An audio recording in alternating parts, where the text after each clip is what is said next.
took their own path, their own direction. Men, women died, sacrifices made for all of mankind in a new colony, a new place.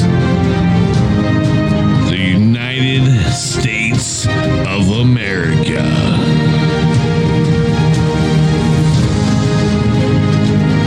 We would fight for freedom, for ourselves and for others around the world, to be the greatest nation in the history of planet Earth.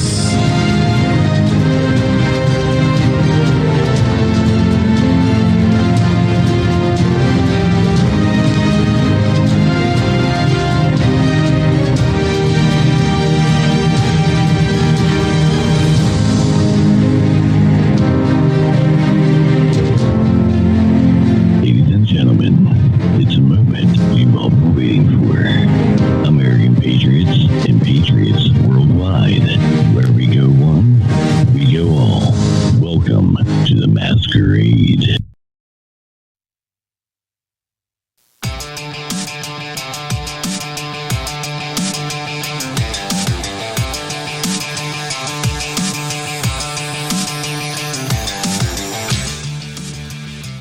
Patriots! Digital soldiers! Anons! Citizen journalists,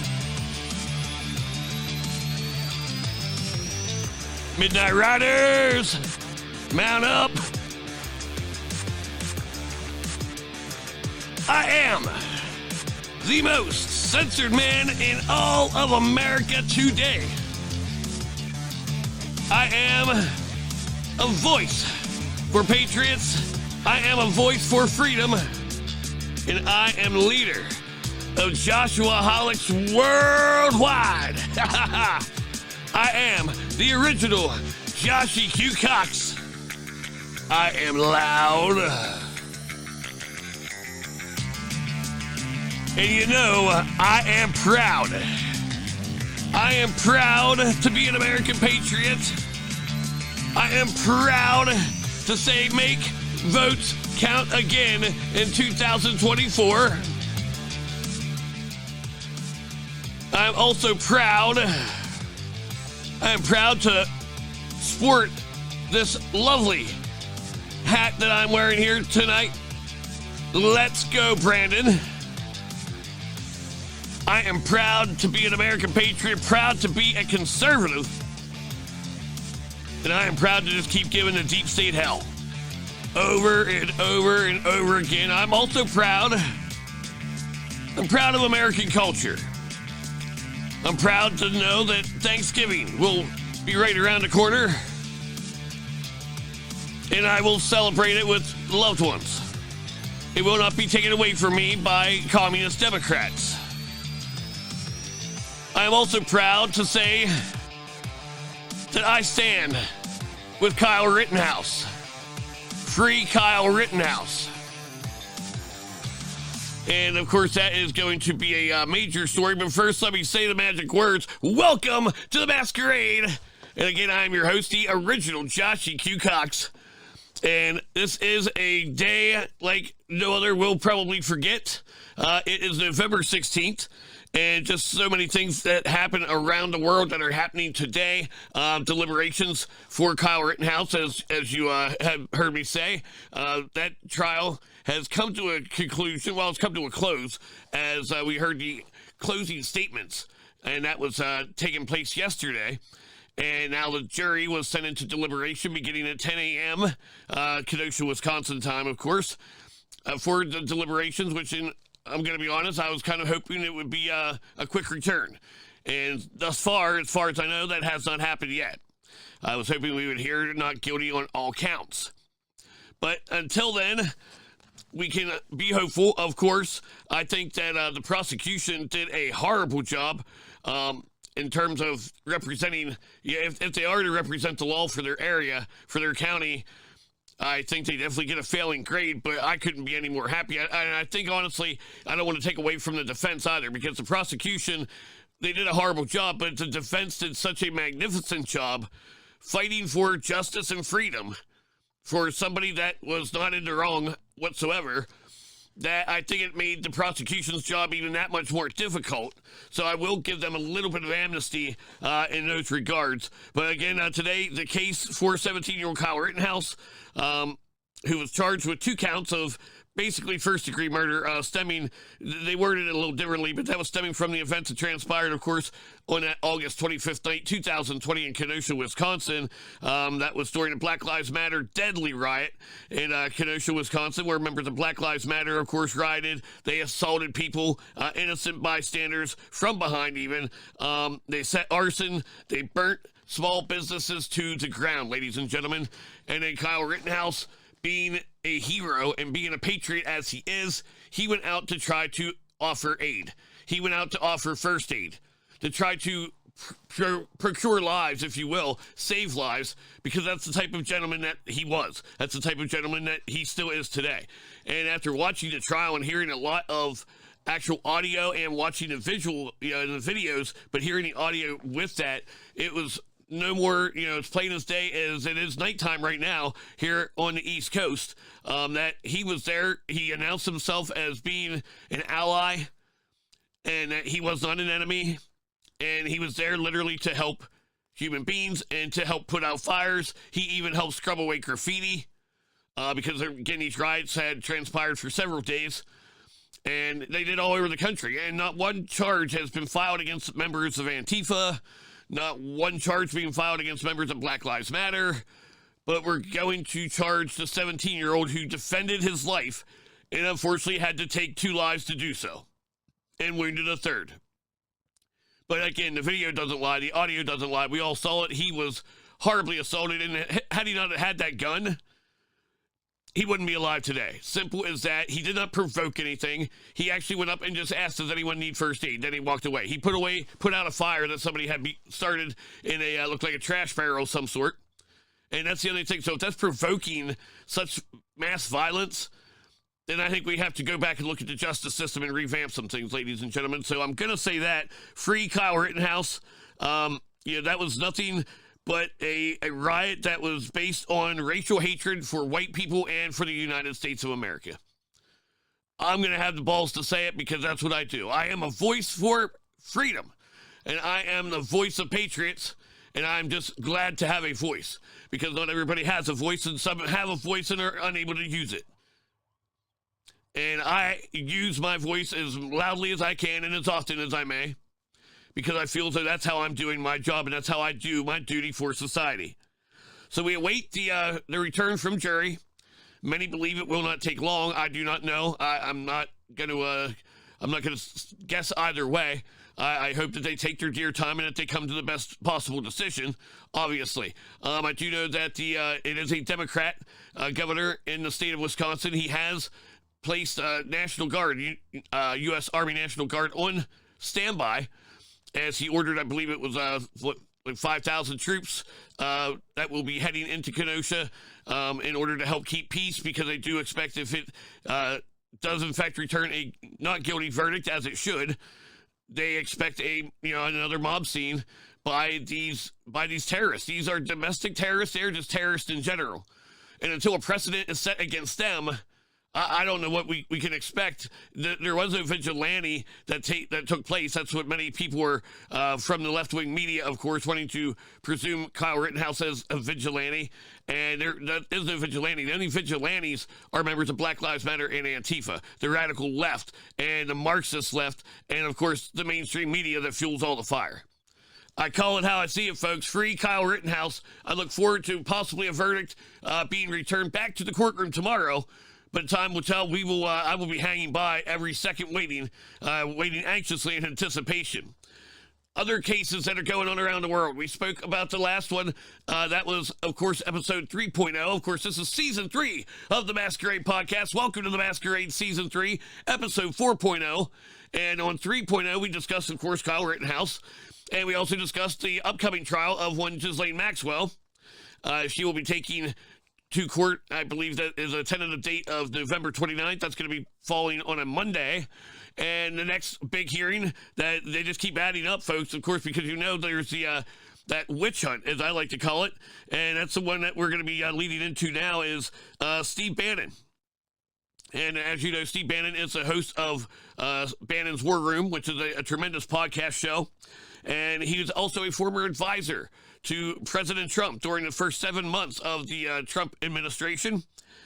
And he has recently been indicted on 2 counts of contempt of Congress, and that is for refusal to appear and failure to comply with subpoenas that had ordered his sharing of documentation as part of the United States House of Representatives January 6th witch hunt, stemming from, of course, the insurrection, as they call it, last year, January 6th of 2021, or earlier this year, I should say, almost a year ago.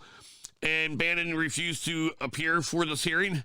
It is a witch hunt. That's why Jim Jordan, Ohio congressman, that's why he was left off of the committee, because they know it's a witch hunt. They don't want anyone that's going to be, bipartisan. This is a complete partial activity, if you will. And they're doing anything they can. I mean, for God's sakes, they even went to the extent they subpoenaed Mike Flynn. They subpoenaed, obviously, Steve Bannon. And they've even subpoenaed Kayleigh McEnany, former White House press secretary, who now is doing a spectacular job, journalist, as a journalist with Fox News, and she believes in journalistic integrity, and she's continuing that mantra there today. So, obviously, when they're calling in every possible weaponization tactic that they can think of, which is basically just trying to find a way to publicly defame certain individuals that held maybe some sort of clout in the minds of Trump supporters or fellow Republicans and conservatives. And that's exactly what this is. Hopefully Bannon is not going to be facing, I don't think it's going to be carrying any major jail time. He did surrender to authorities. He went to the Washington, D.C. FBI building and made himself available, and he was released on his own recognizance. Now, what really had me excited about that was as he was leaving, and he was released on his own recognizance, going to his own custody and care, the statement that he made was, "We are taking down the Biden regime. Just watch." And that obviously, that for anybody, including myself, who has been trusting in the plan for quite some time, that has to get your heart pumping, got to get the blood flowing. And I really believe that. And I think it's been a long, drawn-out process, but the narratives are collapsing, ladies and gentlemen. And when the narratives collapse, well, all good things and bad things must come to an end. And I truly believe that. I believe that it's a very meticulous process, just like Special Counsel John Durham, former U.S. attorney, who again is working on Crossfire Hurricane and the whole Russian collusion hoax, which we now know is a hoax, and we're going up that ladder and back down the ladder, and we all know where that leads. But we will leave that up to you, your imaginations. You know exactly who I'm talking about, HC and Mr. B.O. And we're not just talking about body odor, though I'm sure it's not great either. Other news happening around the world is an FBI whistleblower says that the Department of Justice is using counterterrorism tools against parents and concerned citizens who are challenging school boards and teachers and school administrations alike. And we know that, yes, the FBI was asked to keep an eye on them. They considered them domestic terrorists. Now we're finding out that they're using counterterrorism tools. And I think that is absolutely just disgusting to think that you're not even allowed to defend the education of your child. In terms of privacy, you're not allowed to defend the privacy of your child. Privacy within your own home. That you're not allowed to defend the way that you govern your own personal family. And we're talking about critical race theory, and we're also talking about sexually explicit materials that are being handed out throughout schools across the country. And there's parents that are standing up against this and saying, this is my job, my duty, my responsibility to teach my child about these issues, especially when they're 5, 6 years old. So I'm going to applaud all those parents. I stand behind them. I remember a time when school boards were actually full of good people. Times are fleeting, freedom's fleeting. My mother actually served 8 years on Juliana County School District Board of Directors, and she fought the JCEA, the Juniata County Education Association, who is, of course, backed by the NEA, the National Education Association. That's a union, and fought them on contract disputes on more than one occasion. I know myself as a child at the time, I was a student and a child, wasn't even quite to teen years yet. My life was threatened. Both my parents' lives were threatened, and my older sister's life was threatened for teacher union contract negotiations. And I'm telling you right now, it was very, very much comparable to what we have going on now. And I think that's why I'm so well versed when it comes to the globalist and the deep state operations and all the operatives that are taking place, all the different role players that are involved, because I've seen it and I've lived this story before. And I guarantee when you make the choice to think critically and to look outside of the box and read between the lines, you will agree with me and you will see exactly what I'm talking about. The world is waking up. The sheeple are rising. The people are rising, and that's exactly what we have to do. We have to rise. We have to organize, and I think it's soon time that we revolutionize, because we can't count on other people and other entities to do it for us. Politicians or bureaucrats through and through. Eventually, people have to make a stand, and we have to stand as people, and I am ready to do that. I'm ready to stand by each and every one of you Joshuaholics, again, worldwide, listening to the show, which, of course, you can hear. Welcome to the MasQuerade Season 3. It is on Podbean.com. Tune in, all Alexa-enabled devices, as well as all Amazon Echo devices. You can also listen to Welcome to the MasQuerade on Google Podcasts, Amazon Music, Audible.com, iHeartRadio.com, Player FM, Listen Notes, Stitcher, Podcast Addict, Deezer. The list goes on and on. We have Joshuaholics and friends worldwide listening to the show. We have them here in the U.S., Australia, Brazil, UK, France, Netherlands, Canada, Germany, Italy, Japan, New Zealand, the Netherlands, Switzerland, Denmark, Bolivia, Mexico, Ukraine, South Africa. The list goes on and on. You cannot get enough of Welcome to the MasQuerade. And I just want to thank everybody that is tuning in tonight.